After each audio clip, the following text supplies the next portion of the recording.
This episode of GunBlog VarietyCast brought to you by lawofselfdefense.com. Go to lawofselfdefense.com/variety to learn about your state's self-defense laws. Sign up for one of their online or in-person seminars or buy the book Law of Self-Defense and get 10% off when you use the discount code VARIETY at checkout. That's lawofselfdefense.com/variety.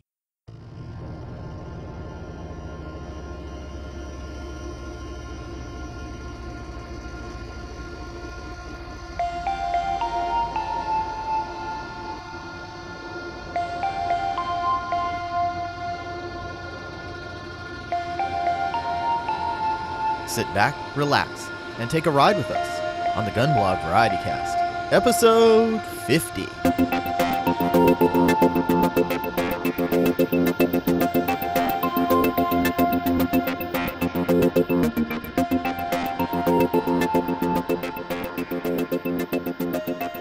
Welcome back to the GunBlog VarietyCast. I'm your host, Sean from NC GunBlog, and with me today is Adam from Guns, Cars, Tech Blog. How are you doing, Adam? I think I'm going to make it. Oh, that's good. Well, let's start off with a tactical dog and fitness report. 25.1 dog walking miles, and Dices had a run-in this week with a pack of killer kittens. Man, those are the worst. Yeah, we were minding our own business, walking, and there was this pack of about 6. They weren't like kittens, but they weren't adult cats either. And they saw the dog and ran across the street and underneath a truck or something. And Dices is like, oh, I've got to attack the cats. And I'm pulling her away, and one of the cats decided that it would be a good idea to do that kitten attack thing, where they lock their legs straight and sort of hop, and attack. And Dices was like, what is going on? And I'm trying to keep this cat from getting killed, and all I'm succeeding in doing is getting my dog clawed up. It was, she didn't actually suffer any real injury, but still, it was kind of funny. Well, that's unfortunate. Yeah, I used to have cats, so I know what that's like. Now I'm a dog person because I used to have cats. Yeah, my wife's allergic, and she objects to cats being on the counter. Yeah. The wife is also allergic here, and also the boy. So, yeah, so it's finally not 1,000,000 degrees outside, and so Tactical Dog and I played Go Run After the Stick, but Don't Actually Bring It Back to Me for about 20 minutes this morning. So two reasons why Tactical Dog is not an actual tactical dog. Number one is she doesn't actually bring the thing back to the handler, which is kind of an indicator. And then the other is, of course, that she is scared of very loud noises. Well, okay. So. And now it's time for Blue Collar Prepping with that bratty kid sister of the gun blogosphere, Erin Paulette. This week, Erin's going to tell us about the things we can do with Superglue. Come on, every pony. It's time for Blue Collar Prepping with Erin Paulette.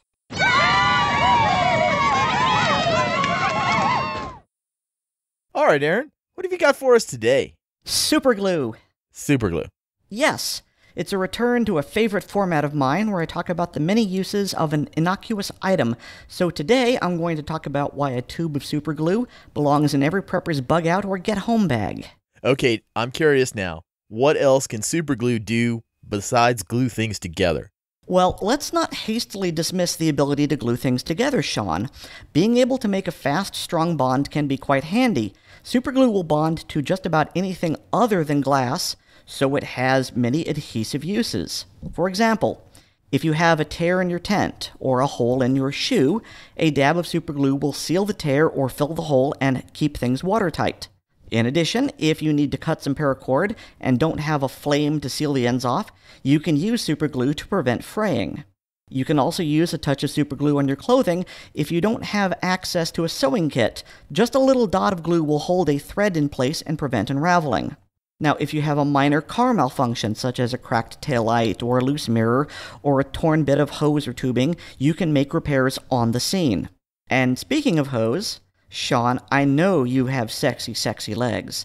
So if you ever develop a run in your pantyhose, a quick dab of glue on the run will seal the nylon fibers and prevent further tearing. Just be sure to wiggle the nylon fabric as the superglue is drying, or it will stick the nylons to your legs. Oh, Jess. All the humans love the Capitano legs. Muy bien. There are also medical uses for superglue. If you have a blister or other sore area, you can apply some glue over the injury to protect it against chafing and prevent further injury.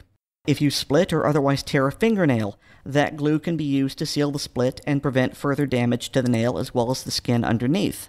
Now, superglue has also been used to protect a guitarist's fingertips from wear and tear caused by guitar strings.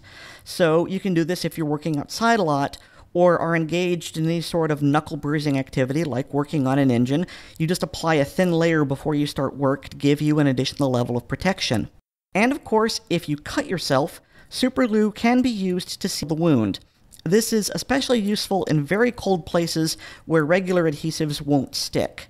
But superglue will, because when it bonds, it has an exothermic reaction, which means that it generates its own heat. But isn't using superglue on an open wound dangerous? Not really, you just need to use some common sense. For example, always clean the wound thoroughly before sealing it with glue. Don't use glue on any wound that might get infected, such as a bite or a deep puncture. Be aware that it's going to hurt, both from the heat of the reaction and from the chemicals themselves on the cut. If you've ever used a liquid bandage like New Skin, it's going to sting at least that much and possibly more. Now, as the glue cures, it releases unhealthy chemical vapors that include formaldehyde, so you definitely don't want to breathe it or get it in your eyes. And so for that reason, you don't want to use this for cuts on your face. In fact, if you like the idea of using superglue on wounds, there exists actual medical-grade forms of it specifically for wound closure, and I've listed some examples in the notes below. They come in versions for humans and for pets, and the ones for pets usually cost less. And these are designed to hurt less when applying and are safer overall, but as always, read the packaging and follow the instructions first. I've heard you can start fires with just superglue and cotton. Is this true? Well, yes and no. Yes, superglue does burn, and quite well in fact, so if you need to use it as fuel or accelerant, you can do so. But no, despite what some carefully edited videos on YouTube would have you believe, you cannot pour 3 to 4 tubes of superglue on a cotton ball and wait for it to spontaneously combust. I've never been able to get it to work, and I've included a link to a video that shows that while the superglue does indeed heat up when curing, it doesn't get hot enough to reach ignition temperature. And besides, it's terribly inefficient to use up 3 to 4 tubes of glue just to start one fire. I mean, carry a lighter. Now, there are 2 things I want to mention before I go. The first is that it's my experience that the gel form just works better than the liquid form. It doesn't run everywhere, and it stays where you want it to. And squeeze bottles work better than a press-to-apply tip, especially if you're using them on a wound. The second thing is that superglue will eventually harden within the tube. So if you're carrying it in your bug-out bag or you've got it as an everyday carry, just check it periodically and change it out if necessary. All right, Aaron. It was good to talk with you. See you next week. See you next week. Take care.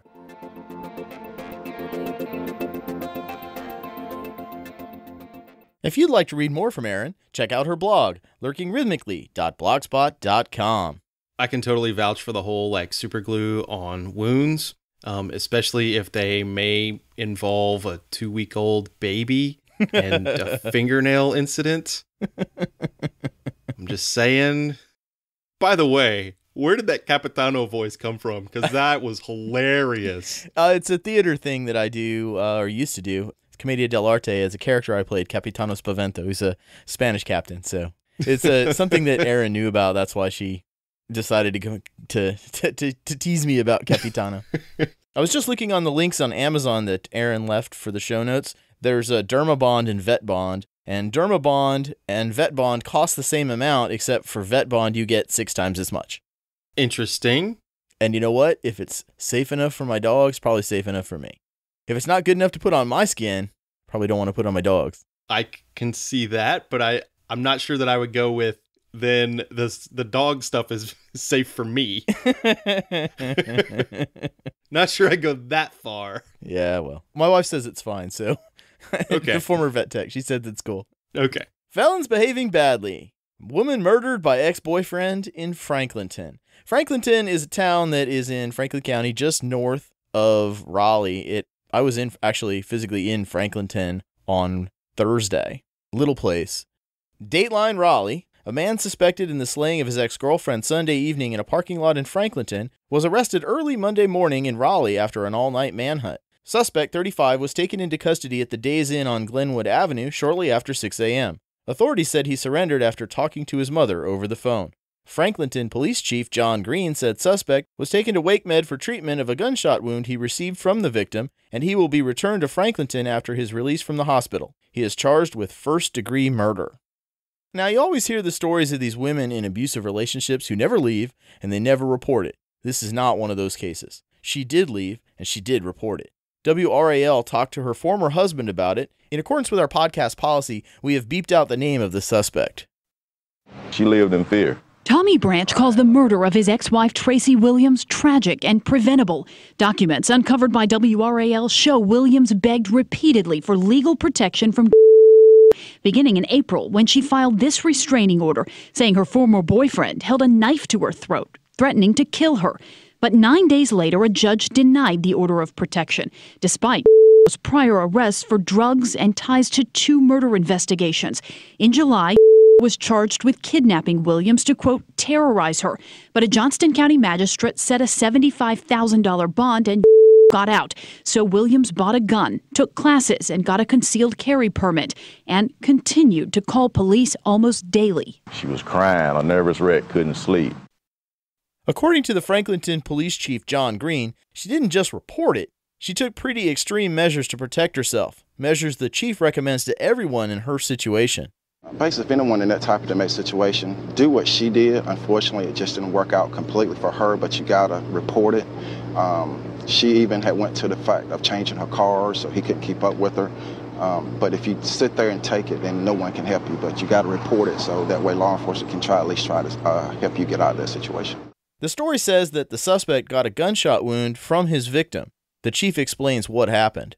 And she actually was carrying a weapon on her at the time. She was able to get one shot off, and then unfortunately the gun jammed.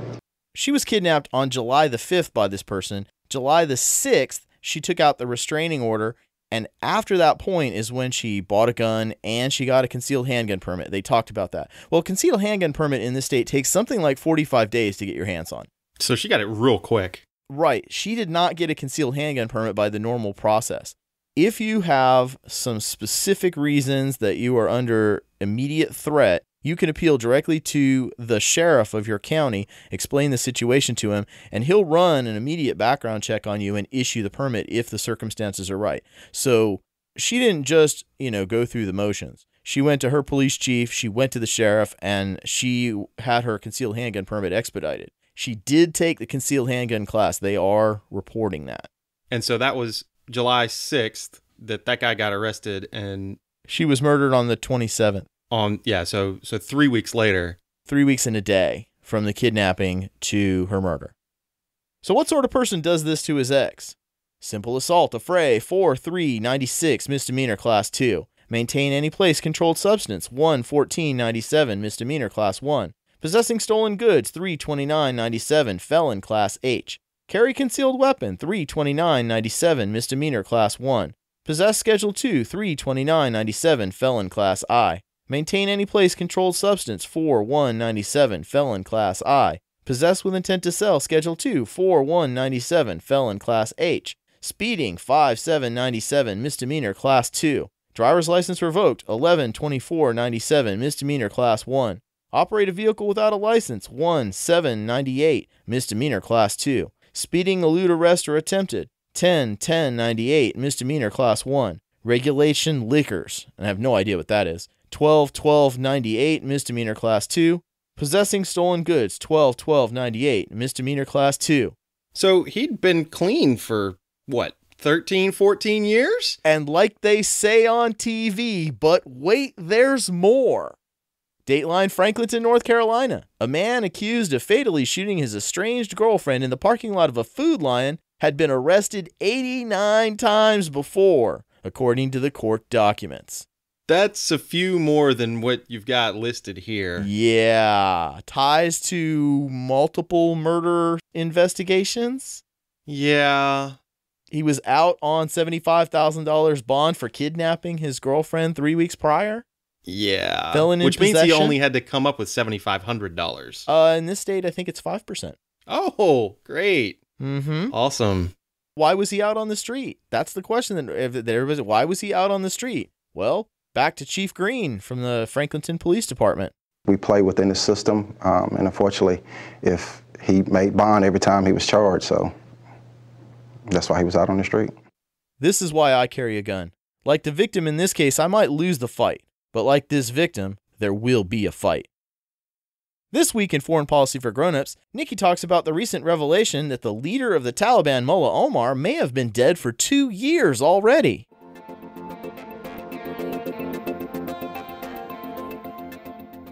So Nikki, recent news has been abuzz with the death of Taliban leader Mullah Omar, but some are saying this guy actually croaked in 2013. How did we not know this? Well, it's true that the very, very, very creepy, one-eyed, scraggly Mullah Omar has apparently croaked, but reports vary about when and where this creep died. So, Afghan intel services claim he died in 2013 in Pakistan. Of course, we're relying on some dubious allies for this information. Now, if this is true, I have to wonder how it is that Pakistan didn't inform us. I mean, it's supposed ally, right? That one of the world's most wanted terrorist scumbags has died. It's not like they didn't know, for Pete's sake. How could they not have known? Any hospital this freakish fundamentalist fruitcake shows up in, there's no way hospital staff wouldn't recognize him with the one eye and, the distinct look of abject, frothing zealotry.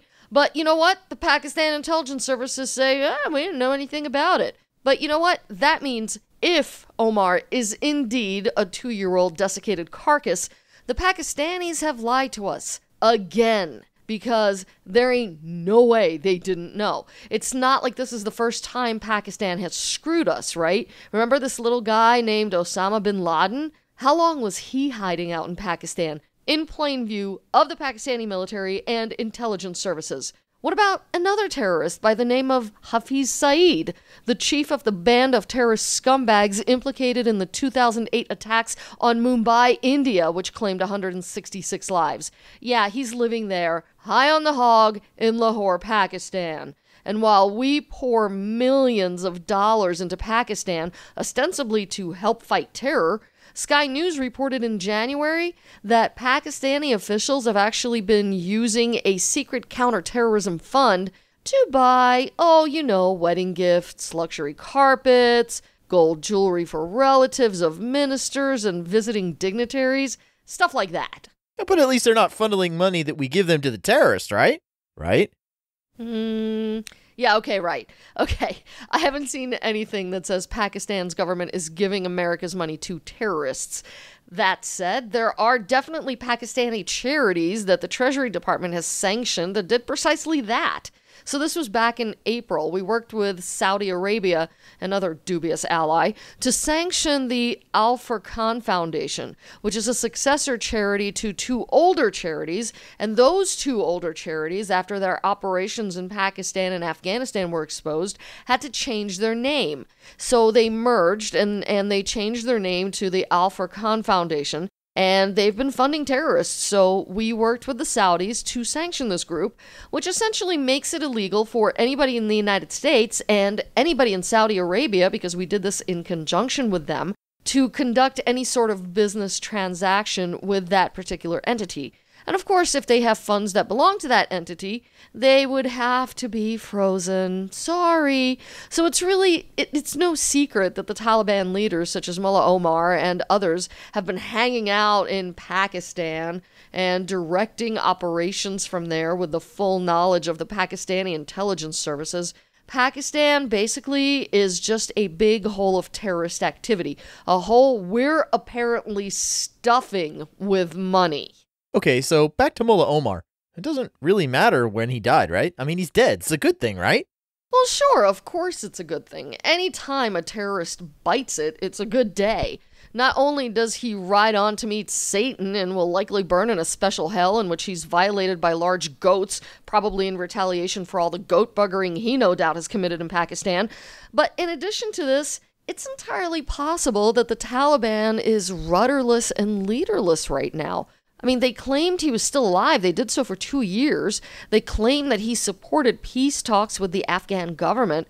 So even if he just died and was alive all this time, as the Taliban goat botherers claim, well, what now? Will the peace talks collapse now that he's nothing but worm food because he supported them in the past? It can be argued that the Taliban has pretty much been leaderless since bin Laden got a bullet in the brain.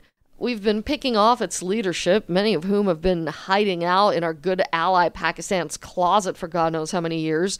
So who'll be in charge? Well, I just read an article in Foreign Policy, and according to them, probably the insurgency's second in command, frothing fundamentalist fruitcake Akhtar Mohammed Mansour, who has already been making daily decisions and acting like the group's leader anyway. So this terrorist gonad, matriculated from a particularly insidious madrasa in Kandahar, appropriately named Jihad U for the vast number of psychotic Islamists it has apparently spawned, and has pretty much been Pakistan ISI's boy since about the 90s.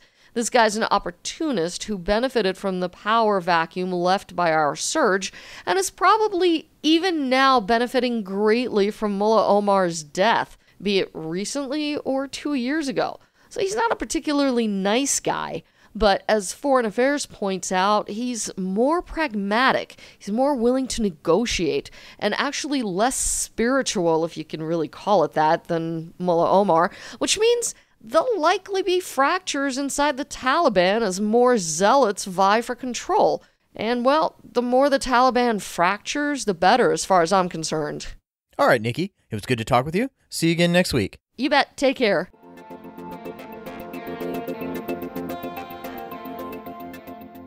Nikki blogs at thelibertyzone.com. Plug of the week. Appleseed. Yeah, I love Appleseed. So we've talked about Appleseed before and how everybody should go. Well, I'm going in about a month from when we're recording this. That's Labor Day weekend 2015. I'm going to the one in Manchester, Tennessee. I'm taking my brother-in-law and his 11-year-old son. Ooh. So pretty excited for that. It'll be my second time to go. This time I have a better rifle, one that doesn't have a plastic Picatinny rail upon which the sights are mounted. I went up to my brother-in-law's house 4th of July weekend and checked out the rifles that they were going to bring. And one of them is a Chiappa M1 clone that has plastic sights that move when you shake the rifle. Oh. So I think he's either going to get something else, or Oleg, who said he might come, is going to let us borrow his Liberty training rifle. Good. So that'll be good. I ordered my final bits today. Now, the first time I went and took this, they said you had to have 4 10-round magazines. Now they only say you have to have 2. Take more. Yeah. I mean, the number of magazines that you need is always more. Yeah. Right? It's more than you have. What's the answer to the question of how many magazines do I need? More. They're a wear item. And plus, I didn't really think that the 3 25-round magazines that I have, I don't think they would be very conducive to the type of shooting that you do at Appleseed. True. You could use them, and I think I did use them for the standing portion. When you're standing offhand, right. I used them for that, because they really don't get in the way for that. But when you're sitting or when you're laying down, they're just not useful. Yeah. So 3 10-round magazines you can get at Academy right now for $40. They come in a pack of 3. I know, right? Yeah. So I've ordered some of those. I'm going in a couple of weeks to sight in at 25 meters. That was one of my biggest mistakes the first time. It was actually the first time I'd ever shot that rifle, was when I pulled it out at the Appleseed. Yeah. So that was, that was a lesson learned there. Probably not your finest hour. No. Well, probably not the best decision that I've ever made about firearms. Also, not the worst decision, because I did carry a Derringer for a while. So yeah. All right. And they are not kidding when they talk about bringing a shooting mat. The first time I went, I was like, oh, yeah, okay, sure, it'll be fine. And I put a comforter and a sleeping bag down. And by the middle of the first day, my ribs were like bruising on the inside, because, that was just not good. Yeah, see, I didn't have a shooting mat, and it didn't matter where I went. I went to the Ram Sewer, the home range for Appleseed, and I got not only a shooting mat, but a carpet too. Nice. And I was wearing a shooting jacket, which certainly helps. Yes. I have a nice shooting mat now. I'm feeling pretty good about it this time. I didn't get my rifleman last time because, my sights were moving and I didn't even know it. So if you're close to Manchester, Tennessee, or you can get close to Manchester, Tennessee on Labor Day weekend, you can go with Wizard PC and maybe even Oleg. Yeah. And last time, we had a couple of people come out. I know Lenoge came out and we had a reader come out. He was the guy that we actually met at the NRA convention. I cannot remember his name right now. I apologize. But if you want to come again, come on. Yeah. You will not regret going to Appleseed. It is a lot of fun. Absolutely. And you will get better. You will get better whether you want to or not. Yes. Our special guest this week is University of Toledo's Dr. Brian Anse Patrick. Dr. Patrick tells us how the media's widespread misinformation convinces low information voters that gun control is a good idea.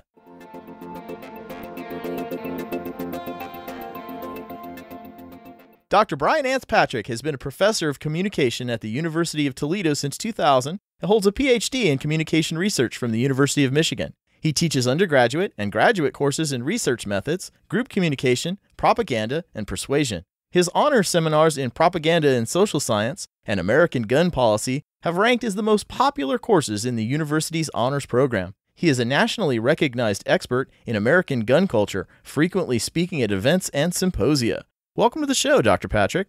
Thank you for having me. I'm honored to be on the show.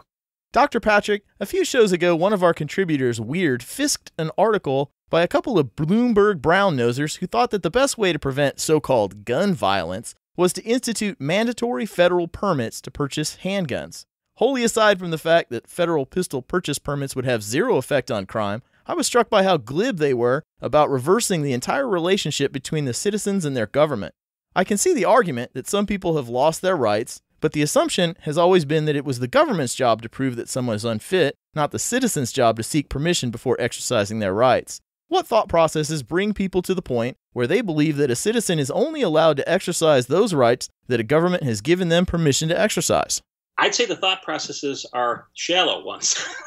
There's been a process in this country over the years, especially since I've been teaching, that people seem to move towards this assumption of centralization, of government centralization, of the government's going to solve the problems. I see it a lot in young people who always often say things like, well, the government will solve it. We have to have the government must do a law. And you ask them, what government? Which government? Where? Are you the government? And it's always this sort of abstract kind of centralization thing. It's built into the system. There's a bias in media towards this, where the government must solve something. The media are progressive reformers, and now we bring this problem to the attention, and the government must solve it. So there's this pressure, there's this basic assumption. There's also a condition of very low information voters, as they're being called right now, and very low information decision makers and so on, where people really don't know very much about gun laws. And I'm speaking about some pretty sophisticated people, my professor friends and colleagues and so on. And they just make assumptions that there aren't any gun laws. My colleagues often think that you can just go on email and order an assault weapon and it comes to your house the next day in the UPS truck. I mean, there are preposterous low levels of information, notions of this kind of stuff. So when you have these Bloomberg guys, when these funded guys are making these kind of presumptions, you're talking to an audience, a very naive audience. And, it's probably good marketing towards this audience. I mean, you're telling them what they already imagine to be the case and so on. But it's a very inaccurate, it's very misleading.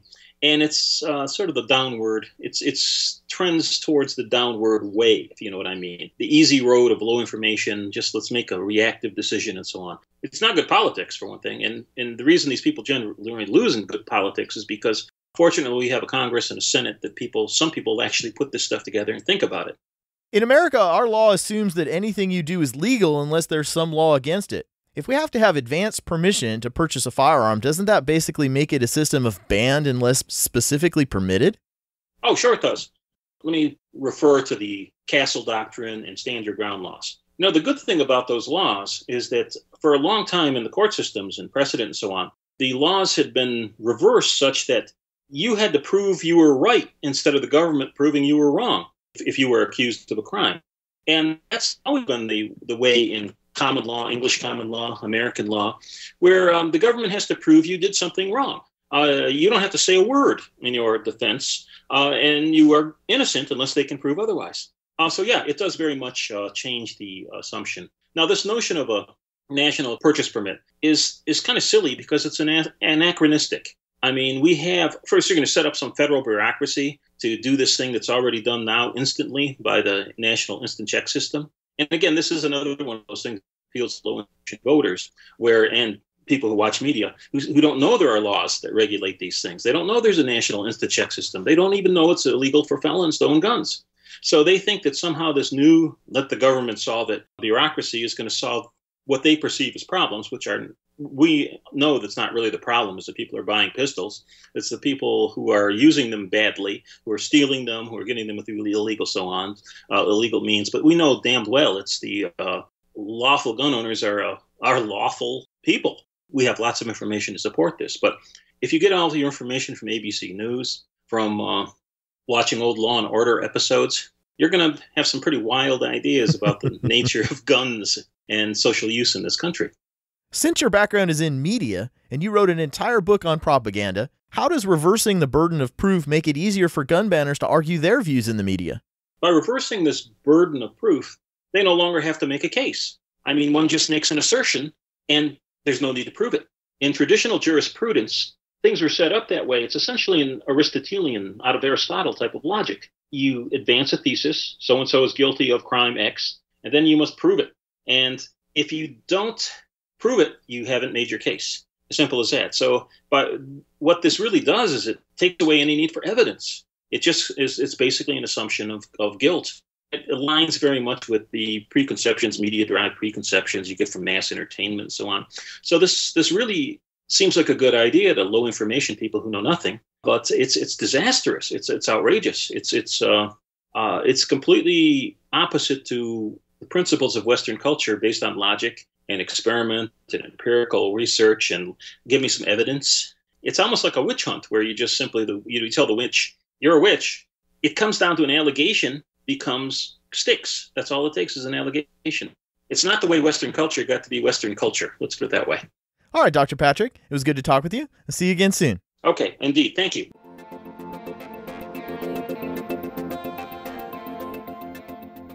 You can read more from Dr. Brian Anse Patrick at riseofantimedia.blogspot.com. And if you live near Toledo, Ohio, you can take one of his classes.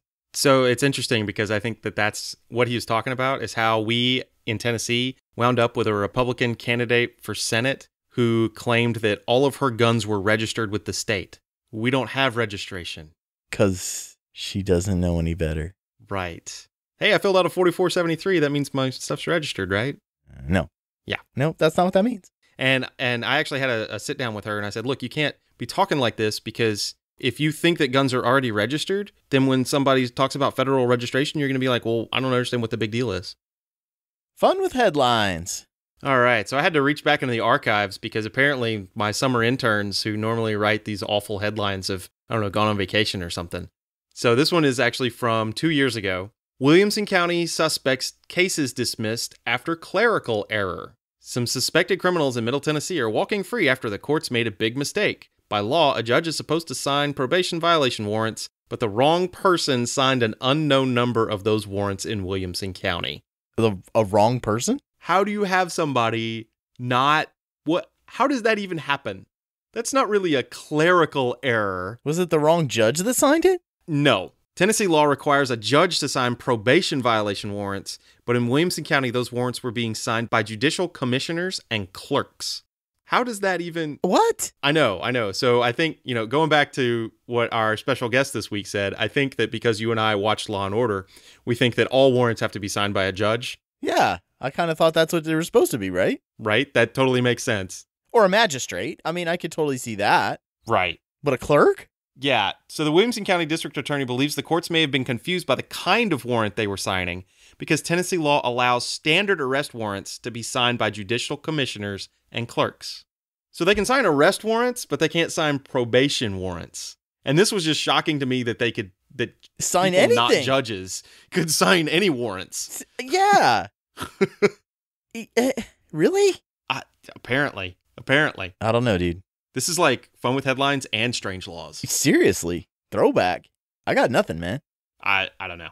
but it's definitely not a clerical error. I mean, there were clerks involved. Yeah. I guess. Well, it was an error by a clerk. Does that make it a clerical error? That does kind of imply that somebody spelled something wrong and they got out on a technicality. That's not getting out on a technicality. That's getting out on it. They broke the law.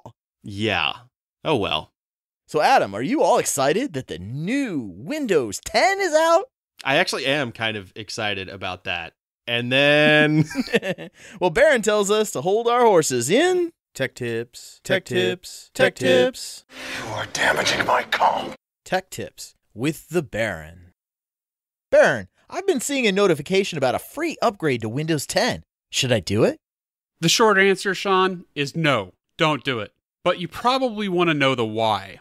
Upgrading immediately on release is a very dangerous thing. Yes, you have people going, oh, it isn't version 0. They've had it in beta for a while. It's good. Yeah, these people don't know how software or statistics actually work. There are more cases in software than can easily or readily be tested, especially when dealing with PCs where you have hardware that differs wildly between vendors. Windows has to work with all of it, and inevitably, someone gets missed during the testing. This usually turns up when it goes from beta to release because the hardware pool being used grows substantially. The growth of the pool starts exposing corner cases and issues that no one was aware of. Take, for example, this story I saw of someone this morning. The morning that Windows 10 went live, who went out and upgraded his computer. Ends up the video card had issues with the drivers, and his computer went from being functional to being a brick. And in order to recover his computer, he's going to have to wait for Microsoft to fix the bug. He's going to have to download a new version of the installer and boot it up off of a USB thumb drive to try and recover his data. Okay, but, sooner or later I can move to 10. That'd be all right. Yes and no.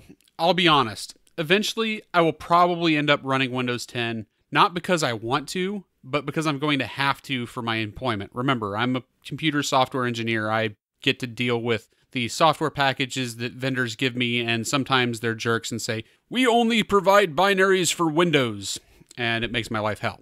So, that said, anywhere and everywhere I can, I'm going to be pushing for OS X and Linux. Microsoft has implemented some features that, while intended to make life easier, are an absolute security nightmare. Oh, seriously, how bad could it be? Do you think one should share the network access credentials for their wireless network to every friend they have on Facebook? Well, that doesn't sound like a good idea. I don't personally know everyone on my Facebook list, and even then, they don't need access to that kind of information. Exactly, except by default, these idiots decided that it should be shared with the world. It's come out recently that you do have to kind of opt in for each individual network, but still, allowing someone to connect to your Wi-Fi, you are extending an additional trust that they won't say their friends can have access to your network. Now, Microsoft claims that people will be limited to accessing the internet only and cannot see anything internal to the network.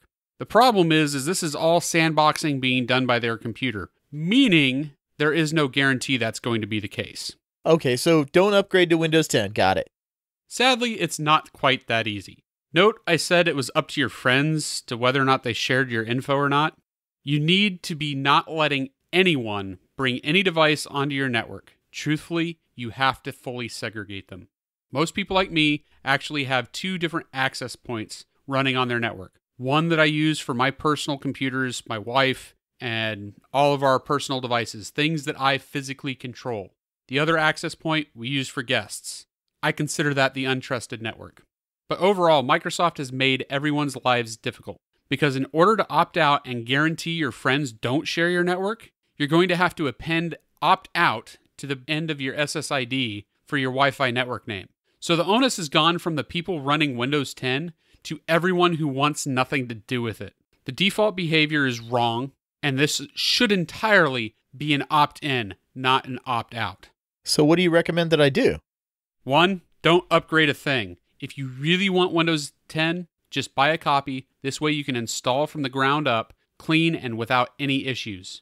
If you really want to go the free route, start from a fresh, clean install from where you're upgrading from. So if you're upgrading from Windows 7 to Windows 10, install a fresh copy of Windows 7, then upgrade to 10, and then start putting your software on it.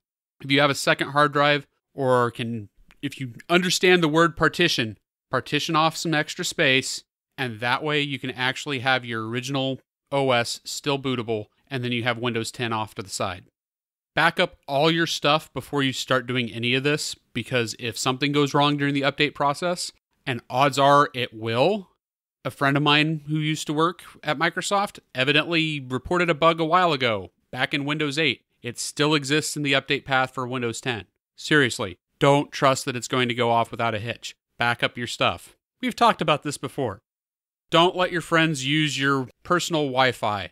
Set up a second access point, let them use that. When you think about it, who really needs to crack WPA2 anymore when you have Microsoft sharing all the keys to the world, including possibly the NSA?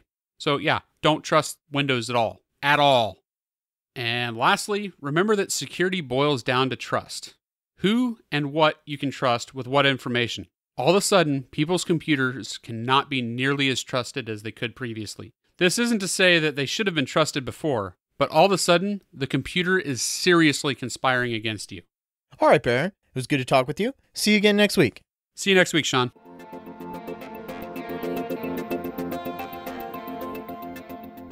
Barron still blogs at the-minuteman.org. So you're not going to run straight out and put Windows 10 on your computer? I had actually thought about it, and then I realized that my personal computer is a tablet hybrid with only solid state, and it's all internal. So if I had a problem, there's literally no way that I could fix it. I would have to buy a new device. Yeah. So I'm going to stay with my Windows 8.1 Enterprise. Yeah. And my view is somebody else can be the guinea pig. The J Block. Show us some love. El Capitan. Well, don't show Capitano any love. That boy doesn't need any more than he's already getting. Doesn't need what he does get. All right. Couple of things that you can do for the podcast. Are you still downloading the shows individually? Surely not. No, hopefully not. That's actually how I did it before I got an iPhone, and because I didn't know any other way. But if you've got an iPhone, subscribe on iTunes. You can also download Stitcher Radio and subscribe to us in Stitcher. And there's also Podcatcher. There's several different kinds, but Podcatcher is the one my friends use. Install an app called Podcatcher. Use our GunBlog VarietyCast feed, and it'll automatically download the podcast for you, and they'll just be waiting for you to play. You can give us some iTunes reviews. We've got 2 reviews. They're both great, but can you give us some more? A couple of good iTunes reviews, and then people start to see us more, and we get more listeners, and we can always use more listeners. You can like us on Facebook, facebook.com/GunBlog VarietyCast. Try to keep it simple. Like us. Like some of our posts so that Facebook says, oh, he really wants to see, or she really wants to see those posts, and you'll see us more often. And you can like Dices on Facebook. Yes, my dog has a Facebook page. My wife likes Dices. Your wife does like Dices.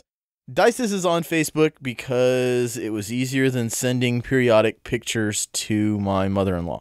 Well, there you go. She could like Dices' Facebook page and see Dices' pictures. Pretty puppy. But Dices is pretty funny, actually. Kind of insulting. You could send us some email, some feedback. I've still not gotten any hate mail. No hate mail? None. WizardPC@gunscarstech.com? Yes. Hate mail. Send hate mail. You can also record something and send it to us via email. Maybe we'll even play it on the show. Ask us some questions. Tell us what you'd like to hear. Suggest special guests. Anything like that. And when your friend's not looking, snatch up his iPhone and subscribe them to our podcast. Actually, that might be a crime. Well, I mean, but what's whatever. Just subscribe him to us because he wants to listen to our podcast because the podcast's great. And if you like him and you like our podcast, probably he'll like the podcast, right? Yes. Or she. And if you're like me and you don't have Facebook, you can always, come to the website, gunblogvarietycast.com. and comment on the show notes. Yes, I even respond. Maybe not immediately, but I will respond. So yeah, if you got something to say it. And, maybe it'll spark a conversation, some kind of a segment. If you've got something for one of our contributors, leave a comment, send an email to our contributor, go to their blog, send them an email. There's got to be a lot of different contact ways. Or just send me an email and I'll forward it along to them. Maybe we'll have something interesting come out of it. Another thing that you can do to support the show is you can take a class, buy a book, buy a hat from lawofselfdefense.com. You know what will happen. If you ever have to defend yourself, you're going to end up in handcuffs. Are you trained to win the fight after the fight? Sure, you can draw, aim, and put 2 in the 10 ring, but have you learned your legal self-defense? Do you know the law? Go to lawofselfdefense.com/variety to sign up for your legal self-defense class. Each class is tailored to the laws in your state. Attorney Andrew Branco will teach you the law, not just what the law says, but what the judge's legal opinions say, what the jury instructions say. Sure, you could risk spending the rest of your life in prison because you followed the advice of some gun store counter jockey, or you could spend the day with the man who literally wrote the book on the law of self-defense. Carry a gun so you're hard to kill. Know the law so you're hard to convict. Go to lawofselfdefense.com/variety to sign up for a legal self-defense class in your state. And make sure to use discount code VARIETY at checkout to receive 10% off. And don't forget that we're still accepting donations at gofundme.com/GunBlog VarietyCast. Every little bit helps towards getting us some better audio equipment. So, funny story. Vanderbilt University, they have their Life Flight Medevac. They just bought a Pilatus PC-12. Jerks. Well, Weird has taken on some of the leaders of the gun control mafia. Now he's taking on the gun grabber-in-chief, President Obama, in This Week in Anti-Gun Nuttery. So hey, Weird, what do you got for me this week?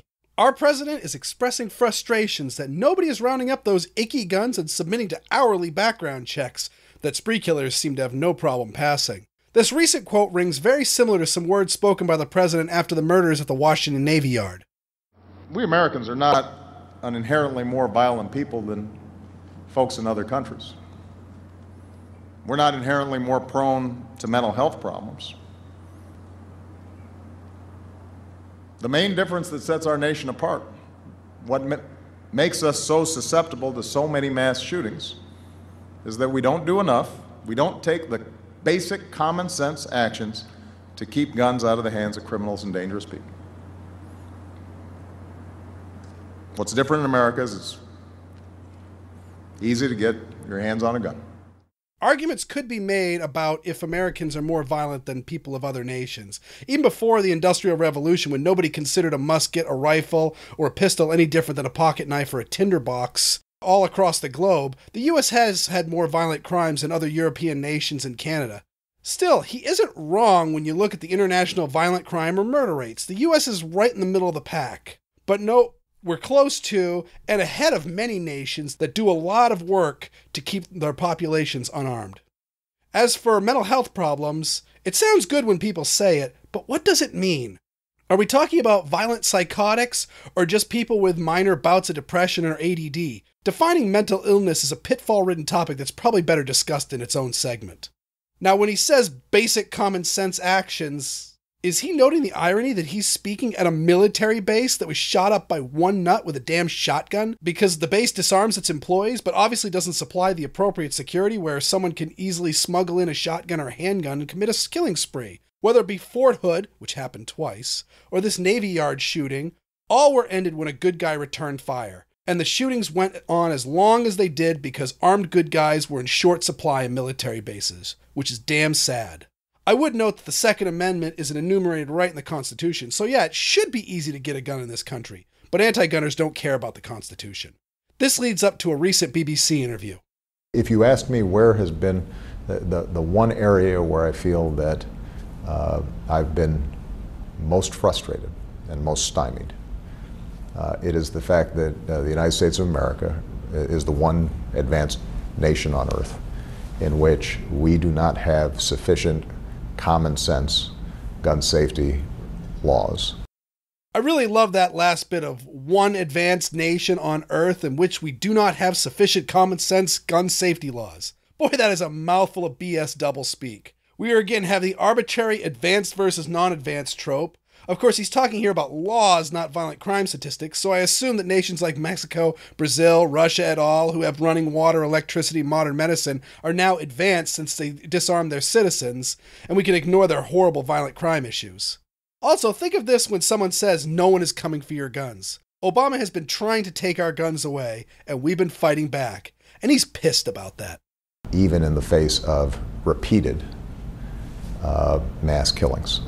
And if you look at the number of Americans killed since 9/11 by terrorism, it's less than 100. If you look at the number that have been killed by gun violence, it's in the tens of thousands. Whoa there, cowboy. Bait and switch. He talks about mass shootings, then compared with gun violence in total to terrorism. First up, there have been more Americans killed by terror attacks versus non-terrorist killing sprees in this time period. Second, this strikes me as a little tone-deaf by a president who declared the first Fort Hood shooting to be workplace violence rather than an act of terror that it was, and who still doesn't know why that goon shot up the military recruiting center. Also, part of the anti-gun outlook on life is to ignore defensive gun uses, and this includes defensive gun uses that have stopped terrorist attacks. Like the Muslim who is fixing to behead co-workers at their place of business, stopped by a privately held gun. The strike team that was going to murder all the contestants of that Draw Muhammad contest, stopped by gunfire, and I suspect more than just the guard was armed. Guns work both ways, hence why we call them tools. I can use a hammer to build a house, or I can murder somebody with it. It's the person, not the tool, that is the issue. For us not to be able to resolve that issue has been something that is distressing, but it is not something that I intend to stop working on in the remaining 18 months. First up, I'm glad you're distressed. We've been working really hard to make sure this goal is an impossible one for you. Still, we can't rest because he's still out there and he's going to try to push more laws through, and we gotta remain vigilant, Sean. All right, Weird. It was good to talk with you. See you again next week. See you next week, Sean.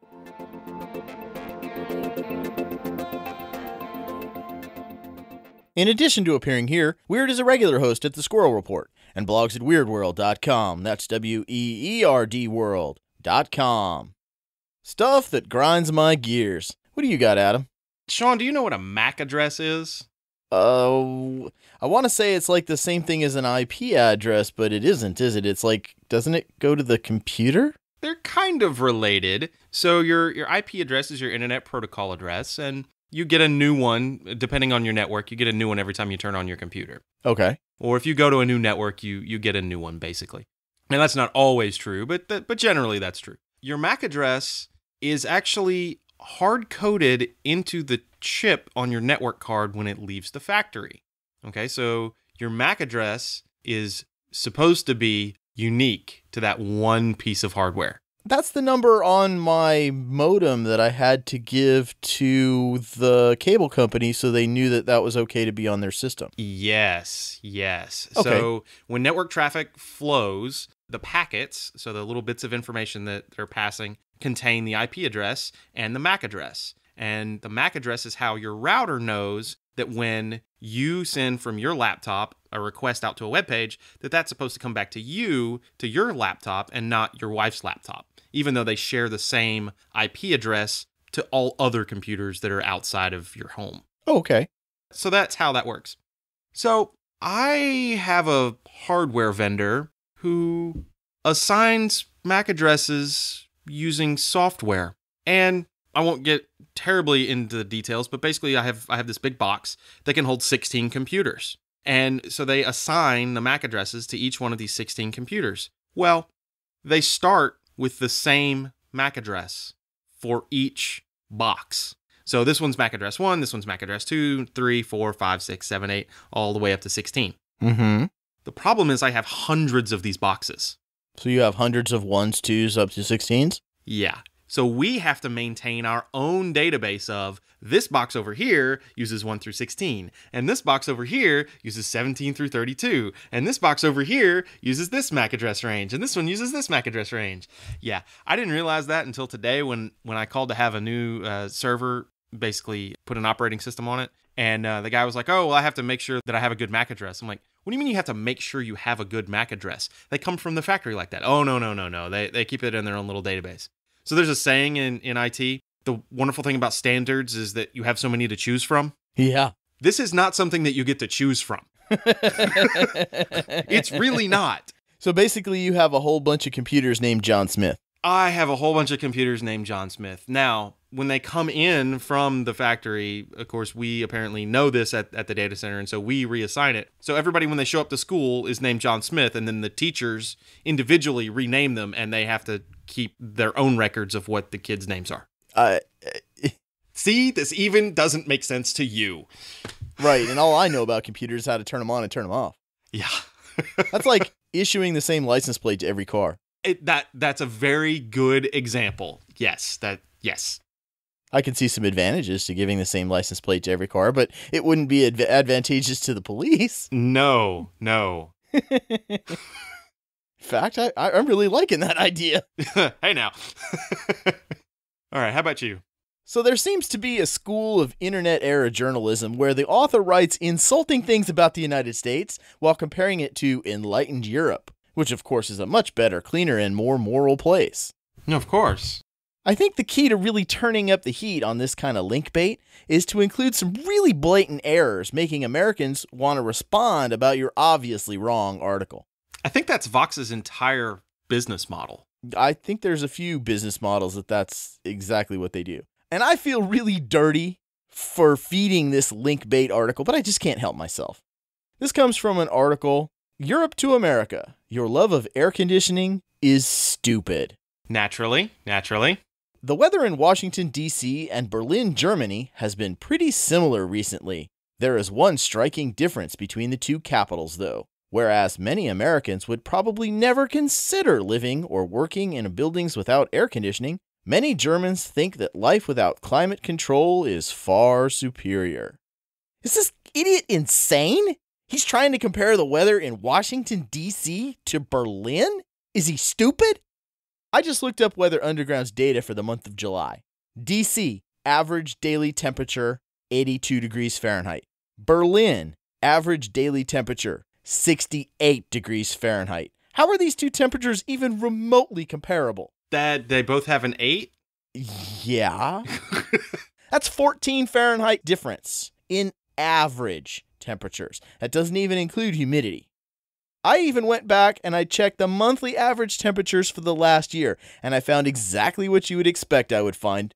In the summer months, with the exception of June of last year, where Berlin appears to have been unseasonably warm, it's been a double-digit temperature difference in average monthly temperature for every single summer month. And it was like 9 degrees for that one June where they were hot.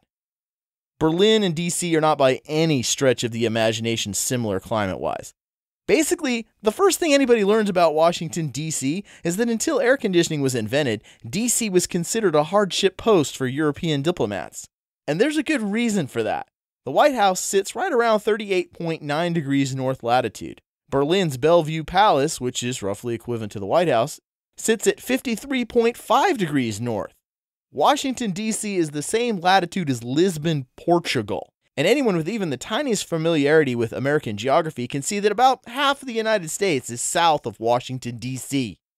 The southernmost part of mainland Europe is Punta Tarifa, Spain, at 36 degrees north latitude. That's north of Raleigh.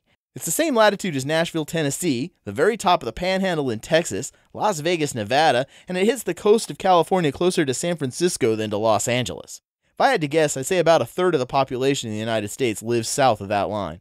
Just for fun, I mapped Berlin's latitude straight north of me here in Raleigh. That point on the globe is so far north that I could get on the plane in Raleigh, fly to Ottawa, the capital city of Canada, and I'd still only be halfway to that point on the globe that's equivalent to Berlin. Really? Yes. Wow. I'm not even going to get into the relative cost of heating your home in a cold area versus cooling it in a hot location. I'm not going to dignify his global warming crack with a response. And if I get started on his sanctimonious desire to keep Indians in India from getting rich enough to have air conditioning in their house, I'll be here for the next 3 hours.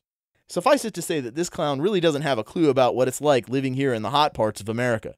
I will, however, remind this guy that at no time in the last 15 years have we Americans had a terrible heat wave that wiped out 70,000 of our elderly people because the combination of lack of AC and the fact that their families were all on vacation at the beach while Granny died of heat stroke alone and abandoned.